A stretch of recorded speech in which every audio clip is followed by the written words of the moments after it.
Jason, one of the big themes that is coming up in the report is that search and conversation trends tend to appear long before it changes in sales for a brand or that kind of popularity.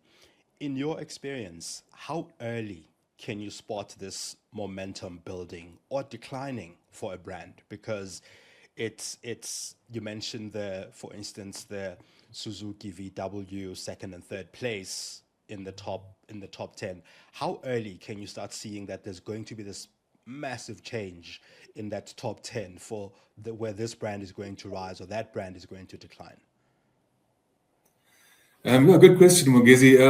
So one thing I find very interesting about that report, it seems that brands that are rising or declining often show movement in search trends before sales. I mean, if you look at Suzuki's example, 72% increase in search growth, and you've just seen how sales of the Swift have really exploded in the last 2 years, especially since the latest model was launched. But on the other hand, I think sometimes you can also see a decline that starts with uncertainty in conversation. I mean, I think the first sign of decline is really in sales. Essentially, there's a gradual erosion of presence in search and conversation. Like I think you can even see it sometimes a year or two early. I mean, for instance, brands such as Nissan and Renault have seen some negative discourse in the last few years with restructuring activities and those kinds of unfortunate things, and that is likely to have been a factor in their sales decline.